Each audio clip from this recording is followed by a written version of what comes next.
यानी आज हम लोग कवर करेंगे क्लास 12 पॉलिटिकल साइंस के आंसर की। इससे पहले मैं आपको बता देना चाहता हूं कि अभी तक अगर आपके कॉलेज में एग्जाम नहीं हुआ है तो क्योंकि सेम टू सेम आपको क्वेश्चन पेपर मिलने वाला है सेंटअप एग्जाम का ही ये क्वेश्चन पेपर है जो आपके कॉलेजेस में भी आपको मिलने वाला है। तो इसको प्राप्त कैसे करना इसमें हम इसके बारे में हम लास्ट में वीडियो में बताएंगे, तो आप लास्ट तक वीडियो में बने रहें और अपने दोस्तों में वीडियो को शेयर कर दें और बेहतर होगा कि आप इसको नोट कर ले तो अच्छा रहेगा। चलिए गाइस, तो हम लोग वीडियो शुरू करने से पहले मैं आपसे एक छोटी सी रिक्वेस्ट करता हूं कि अभी तक अगर आप मेरे चैनल को अगर सब्सक्राइब नहीं किया तो चैनल को सब्सक्राइब कर लेंगे। चलिए गाइस, तो हम लोग स्टार्ट करते हैं। देखते हैं फर्स्ट क्वेश्चन इसमें क्या कह रहा है कि भारतीय जनता पार्टी की स्थापना कब हुई। तो इसका हुआ था यानी भारतीय जनता पार्टी का जो स्थापना हुआ था ये 1977 में हुआ था। ऑप्शन नंबर ए इसका will be the right answer हो जाएगा। चलिए नेक्स्ट क्वेश्चन को फिर हम लोग देखते हैं।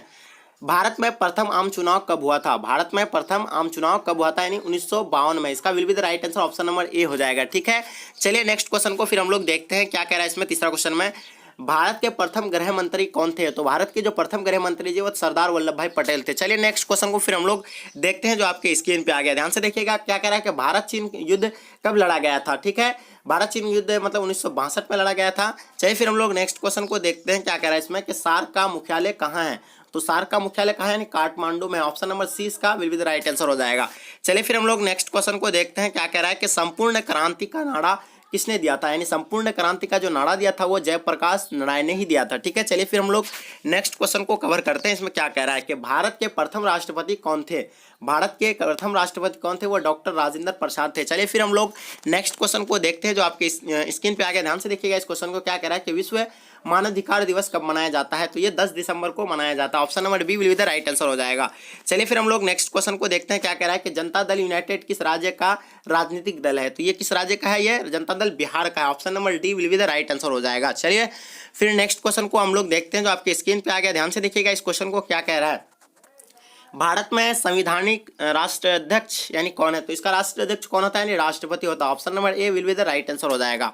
चलिए फिर हम लोग नेक्स्ट क्वेश्चन को देखते हैं। ध्यान से क्या कह रहा है कि भारत में कुल कितने राज्य हैं। पहले एक्चुअली आपको पता होगा कि भारत में 29 राज्य था, बट अभी इसको मतलब भंग करके अभी मतलब 2 केंद्र शासित बनाया गया है और अभी एक राज्य मतलब 28 राज्य हो गया और 9 केंद्र शासित प्रदेश हो गया। सॉरी, क्योंकि 28 राज्य है और 9 केंद्र शासित प्रदेश है। तो इसका राइट आंसर क्या हो जाएगा, option number A will be the right answer हो जाएगा। चलिए ठीक है, नेक्स्ट क्वेश्चन को फिर हम लोग देखते हैं क्या कह रहा है। स्क्रीन पे आ गया आपका क्वेश्चन, देखिएगा ध्यान से। भारत के वर्तमान राष्ट्रपति कौन है। भारत के जो वर्तमान राष्ट्रपति है तो वो रामनाथ कोविंद है। Option number D will be the right answer हो जाएगा। चलिए फिर हम लोग नेक्स्ट क्वेश्चन को देखते हैं। भारत का संविधान किस वर्ष से अंकीकृत किया गया था। 1950 में भारत का ये अंकीकृत किया गया था। ठीक है, तो इससे आपको क्योंकि देखिए हम आपको बता देते हैं कि सेंटअप एग्जाम का और बोर्ड एग्जाम का क्वेश्चन आपको सेम देखने को मिलेगा। तो सेंटअप एग्जाम में जो आपको ये क्वेश्चन दिख रहे हैं वो आपका बोर्ड एग्जाम में भी इस प्रकार के ही क्वेश्चन रहेंगे। तो आपको देख लेना चाहिए कि इस प्रकार के क्वेश्चन पूछे जाते हैं पॉलिटिकल साइंस में, इससे अनुभव भी हो जाएंगे आपको तैयारी करने में। आप एंड तक वीडियो को जरूर देखें। चलिए फिर हम लोग नेक्स्ट क्वेश्चन को देखते हैं क्या करें इसमें कि चिपको आंदोलन से कौन सा संबंधित है। मेधा पाटकर, सुनीता नारायण, सुंदरलाल बहुगुणा, इनमें से कोई नहीं। तो इसका राइट आंसर क्या हो जाएगा यानी सुंदरलाल बहुगुण। ठीक है, चलिए फिर हम लोग नेक्स्ट क्वेश्चन को कवर करते हैं जो आपके स्क्रीन पे आ गया। ध्यान से देखिएगा क्या कह रहा है कि गैर कांग्रेसवाद का नारा किसने दिया था। जयप्रकाश नारायण, मोरारजी देसाई, राज्य नारायण, राम मनोहर लोहिया। तो इसका राइट आंसर क्या हो जाएगा, will be the right answer. Option number B will be the right answer हो जाएगा यानी क्या हो जाएगा इसका, मोरारजी देसाई। ठीक है, चलिए फिर हम लोग नेक्स्ट क्वेश्चन को देखते हैं क्या कह रहा है इस नेक्स्ट क्वेश्चन में। आपके स्क्रीन पे आ गया, ध्यान से देखिएगा। भारत में न्यायिक आर्थिक नीति किस वर्ष से की गई है। तो ये जो किया गया था कब से यानी 1991 में। 1991 option number B will be the right answer हो जाएगा। चलिए फिर हम लोग नेक्स्ट क्वेश्चन को देखते हैं जो आपके स्क्रीन पे आ गया। ध्यान से देखिएगा इस क्वेश्चन को। क्या कह रहा है कि संयुक्त राष्ट्र सुरक्षा परिषद में कुल कितने सदस्य होते हैं। तो संयुक्त राष्ट्र सुरक्षा परिषद में कुल 15 सदस्य होते हैं, अस्थायी और अस्थायी। तो देखिए आपको पूछा जाएगा कि अस्थायी की संख्या कितना है। तो अस्थायी में आपको देना है जवाब 10 और अस्थायी में आपको कितना यानी 5। ठीक है, तो ये चीज़ें आपको यानी ध्यान रखना है। संयुक्त राष्ट्र सुरक्षा परिषद की संख्या यानी कुल कितना है 15 है। ठीक है, चलिए हम लोग फिर नेक्स्ट क्वेश्चन को देखते हैं। भारतीय संविधान में कुल कितने मौलिक कर्तव्य दिए गए हैं। ठीक है, कितने मौलिक कर्तव्य दिए गए हैं। तो ये जो दिया गया है आपको जैसे कि मालूम होगा कि मौलिक कर्तव्य यानी 11 दिया गया है। ठीक है, option number D will be the right answer हो जाएगा। चलिए फिर हम लोग नेक्स्ट क्वेश्चन को देखते हैं क्या कह रहा है कि भारतीय प्रजातंत्र है। भारतीय प्रजातंत्र है प्रत्यक्ष रूप से या अप्रत्यक्ष रूप से, ए तथा बी दोनों या इनमें से कोई नहीं। तो इसका राइट क्या आंसर हो जाएगा, प्रत्यक्ष रूप से और अप्रत्यक्ष रूप से, इसलिए ऑप्शन नंबर सी इसका will be the right answer हो जाएगा। चलिए फिर हम लोग नेक्स्ट क्वेश्चन को देखते हैं जो आपके स्क्रीन पे आ गया। ध्यान से देखिएगा क्या कह रहा है इसमें। चुनाव आयोग किस प्रकार की संस्था है। तो चुनाव आयोग जो है किस प्रकार का ये संस्था है। तो ये संवैधानिक संस्था है। Option number A will be the right answer हो जाएगा। चलिए फिर हम लोग नेक्स्ट क्वेश्चन को देखते हैं। नेक्स्ट क्वेश्चन जो आपके स्क्रीन पे आगे ध्यान से देखिएगा, लोकसभा का प्रधान कौन होता है? तो लोकसभा का जो प्रधान होता है, जैसे कि आपको मालूम होगा कि लोकसभा का प्रधान कौन होता है, यानी प्रधानमंत्री होता है। ऑप्शन नंबर ए बी इसका राइट आंसर हो जाएगा। ठीक है, कुछ धुंधला देखता होगा लेकिन आप इसको थोड़ा एडजस्ट करेंगे। चलिए फिर हम लोग आगे देखते हैं क्या कह रहा है इसमें कि लोकसभा के अधिकतम सदस्य संख्या कितनी है। तो अधिकतम लोकसभा में जो है वो 545 है। अगर पूछा जाए कि बिहार में विधानसभा की कुल कितना सीटें हैं, तो ये क्वेश्चन क्योंकि आप लोगों का बढ़ेंगे इसलिए आपको बता देते हैं कि बिहार में कुल विधानसभा का सीटें कितना है। तो हमको ये बताएंगे आप कमेंट सेक्शन में, कुल विधानसभा के सीटें कितना है। तो ये चीज़ का आपको कमेंट सेक्शन में जवाब देना है। अगर नहीं पाएंगे तो हम लगा देंगे। ठीक है, उसका पिनअप कर देंगे आंसर। किस राज्य में महाधिवक्ता की नियुक्ति कराता है? ठीक है, किस राज्य में महाधिवक्ता का नियुक्ति कराता है? तो ये कौन कराता है? किसी राज्य में, यानी तो वो राज्यपाल कराता है। ठीक है, कौन कराता है? राज्यपाल कराता है किसी राज्य का। चलिए फिर आगे देखते हैं क्वेश्चन। आपके स्क्रीन पे आगे ध्यान से देखिएगा, भारत में राष्ट्रीय आपातकाल किस वर्ष लगाया गया था? तो जैसे कि आप लोगों को मालूम है, भारत में राष्ट्रीय आपातकाल जो लगाया गया था 1975 में लगाया गया था। कब लगाया था? 1975 में लगाया गया था। यानी ये जो आपातकाल का स्थिति आता है तो इसमें राष्ट्रपति शासन लागू हो जाता है। ठीक है, चलिए फिर हम लोग नेक्स्ट क्वेश्चन को देखते हैं जो आपकी स्क्रीन पे आ गया। ध्यान से देखिएगा इस क्वेश्चन में क्या कह रहा है। संविधान संशोधन का प्रावधान किस अनुच्छेद में दिया गया है? संविधान संशोधन का प्रावधान किस अनुच्छेद में दिया गया है? जैसे कि आपको मालूम है 368 में आपको दिया गया है। तो ये क्या हो जाएगा? Option number C will be the right answer हो जाएगा। यानी 368 अनुच्छेद में दिया गया है। किसी भी संविधान मतलब संविधान का यानी प्रावधान जो कर सकते हैं तो किसके माध्यम से कर सकते हैं? अनुच्छेद 1938 के माध्यम से कर सकते हैं। चलिए फिर हम लोग नेक्स्ट क्वेश्चन को देखते हैं जो आपके स्क्रीन पे ध्यान से देखिएगा। गुटनिरपेक्ष राष्ट्रों का प्रथम शिखर सम्मेलन कहाँ आयोजित किया गया था? तो जैसे किया गया था ये कहाँ, यानी बेलग्रेड में किया गया था। कहाँ क्या? बेलग्रेड में किया गया था। ठीक है, option number D will be the right answer हो जाएगा। चलिए फिर हम लोग नेक्स्ट क्वेश्चन को देखते हैं जो आपके स्क्रीन पे आ गया। ध्यान से देखिएगा इस क्वेश्चन को क्या कह रहा है कि यूरोपीय संघ की स्थापना कब हुई? यानी यूरोपीय संघ की स्थापना कब हुई? तो जैसे कि 1988 दिया हुआ, 1990 दिया हुआ, 1992, 1994। तो इसका right answer option number A हो जाएगा, यानी 1988 में। चलिए फिर नेक्स्ट क्वेश्चन को देखते हैं हम लोग क्या कह रहा है कि दक्षेस का स्थापना कब हुआ था? जैसे कि आपको मालूम होगा कि दक्षेस का जो मुख्यालय वो सार्क में है और इसका स्थापना 1985 में हुआ है। Will be the right answer option number C हो जाएगा। चलिए फिर हम लोग नेक्स्ट क्वेश्चन को देखते हैं क्या कह रहा है इसमें। प्रत्यक्ष प्रजातंत्र निम्नलिखित में से किस देश में है? तो स्विट्जरलैंड में है या भारत में या इंग्लैंड में, कनाडा में? तो इसका राइट आंसर क्या हो जाएगा? इंग्लैंड में हो जाएगा। ठीक है, स्विट्जरलैंड में हो जाएगा। प्रत्यक्ष प्रजातंत्र निम्नलिखित में से किस देश में है? तो ये जो है आपका यानी स्विट्जरलैंड में हो जाएगा। चलिए नेक्स्ट क्वेश्चन को फिर हम लोग देखते हैं।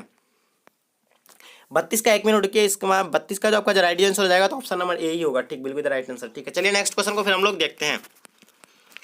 किस देश में अलिखित संविधान है? जैसे कि आपको पता होगा कि किस देश का यानी अलिखित संविधान है। जैसे कि पता है भारत एक लिखित संविधान, भारत का सबसे बड़ा लिखित संविधान है विश्व में। ठीक है, तो ये जो इंग्लैंड जो था तो इंग्लैंड में एक अलिखित संविधान है। ठीक है, इंग्लैंड।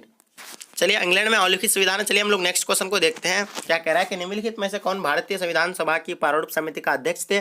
तो जो प्रारूप समिति का अध्यक्ष जो थे वो कौन थे? यानी डॉक्टर भीमराव अंबेडकर थे, जो निम्नलिखित भारतीय संविधान के प्रारूप समिति का अध्यक्ष थे। ठीक है, चलिए फिर हम लोग नेक्स्ट क्वेश्चन को देखते हैं।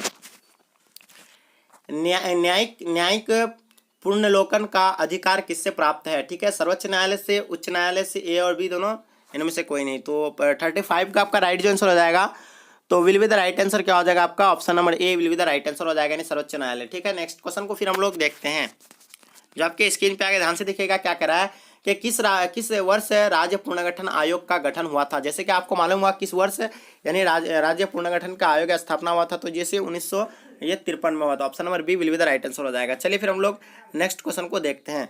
भारतीय अर्थव्यवस्था है, यानी भारतीय अर्थव्यवस्था है, तो 36 का थोड़ा कंफ्यूज लग रहा है हमको, शायद नहीं बी, ऑप्शन नंबर बी ही होगा। ठीक है, इसका right answer option number B होगा। ठीक है, 1953 will be the right answer. चलिए फिर हम लोग नेक्स्ट क्वेश्चन को देखते हैं। भारतीय अर्थव्यवस्था है तो पूंजीवादी अर्थव्यवस्था, मिश्रित अर्थव्यवस्था या बंद अर्थव्यवस्था है? तो इसका जैसे कि आपको मालूम हुआ कि भारत एक में क्या है? मिश्रित अर्थव्यवस्था। Option number B will be the right answer हो जाएगा। चलिए फिर हम लोग नेक्स्ट क्वेश्चन को देखते हैं जो आपकी स्क्रीन पे आ गया। ध्यान से देखिएगा इस क्वेश्चन में क्या कह रहा है कि भारत के प्रथम गैर कांग्रेसी प्रधानमंत्री कौन थे? तो जैसे कि आपको पता होगा कि भारत में जो प्रथम गैर कांग्रेसी प्रधानमंत्री बने थे तो वो मोरारजी देसाई बने थे। Option number B will be the right answer हो जाएगा।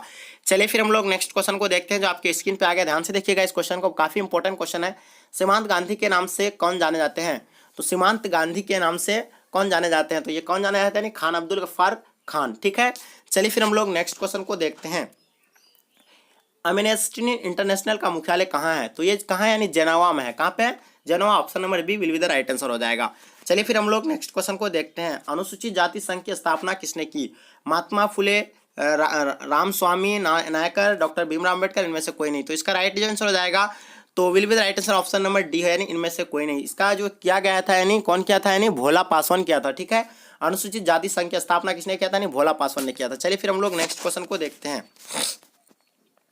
कि 6 दिसंबर 1992 में कौन सी निम्न में से कौन सी घटना हुई थी? जैसे कि पता है कि 6 दिसंबर 1992 में बाबरी मस्जिद का यानी ध्वंस हुआ था। ठीक है, यानी विध्वंस हो गया था, बाबरी मस्जिद को तोड़ा गया था, इसीलिए 19 option number B will be the right answer हो जाएगा। ठीक है, चलिए यहाँ नेक्स्ट क्वेश्चन देखते हैं क्या कह रहा है इसमें। पूर्व बनाम पश्चिम का संबंध किससे है? पूर्व बनाम पश्चिम का संबंध किससे है? तो option number B will be the right answer हो जाएगा, यानी शीत युद्ध से। शीत युद्ध से, यानी इसका पूर्व बनाम पश्चिम का संबंध है। ठीक है, चलिए फिर हम लोग नेक्स्ट क्वेश्चन को देखते हैं। भारत एवं चीन के बीच पंचशील समझौता पर हस्ताक्षर किस वर्ष हुआ था? जैसे कि आपको मालूम होगा कि भारत और पंचशील के बीच 1954 में इसका मतलब इस पर क्या हुआ था? हस्ताक्षर हुआ था, लेकिन चीन इसका उल्लंघन किया था। चीन 1962 में भारत पर आक्रमण किया कर दिया था। तो चीन एनी टाइम मतलब उसी तरह का भारत से एनी टाइम दुश्मनी करता है। तो वो 1962 में हम लोगों पर हमला कर दिया था, 1954 में। Option number D will be the right answer हो जाएगा। चलिए फिर नेक्स्ट क्वेश्चन को हम लोग फिर देखते हैं क्या कह रहा है कि ऑप्शन नंबर 45 का आपका देखते हैं। ताशकंद समझौता यानी कब हुआ था? बहुत ही आसान क्वेश्चन है और इस तरह के क्वेश्चन आपके बोर्ड एग्जाम में पूछे जाते हैं। जो ताशकंद जो समझौता हुआ था 1966 में हुआ था। Option number C will be the right answer हो जाएगा। तो ताशकंद समझौता 2000 किसके और किसके बीच हुआ था? इसके बारे में हमें आप कमेंट सेक्शन में बताएंगे। ठीक है, चलिए फिर हम लोग नेक्स्ट क्वेश्चन को देखते हैं। स्क्रीन पे आगे ध्यान से देखिए। 1955 का बार्डुंग सम्मेलन किस देश में हुआ था? जैसे कि आपको पता होगा थे 1955 में जो बार्डुंग सम्मेलन हुआ था, 46 का आपका राइट आंसर क्या हो जाएगा? तो will be the right answer option number A इसका राइट आंसर हो जाएगा, यानी इंडोनेशिया में हुआ था। ठीक है, चलिए फिर हम लोग नेक्स्ट क्वेश्चन को देखते हैं। राष्ट्रीय विकास परिषद की स्थापना कब हुई थी? राष्ट्रीय विकास परिषद की स्थापना कब हुई थी? तो राष्ट्रीय विकास परिषद की स्थापना 1952 में हुआ था। Option number B will be the right answer हो जाएगा। चलिए फिर हम लोग नेक्स्ट क्वेश्चन को देखते हैं क्या कह रहा है कि एम एस स्वामीनाथ का संबंध था। तो एम एस स्वामीनाथ का जो संबंध था तो किससे था? यानी हरित क्रांति से था। ऑप्शन नंबर डी इसका will be the right answer हो जाएगा। तो हरित क्रांति से इसका संबंध था। चलिए फिर हम लोग नेक्स्ट क्वेश्चन को देखते हैं।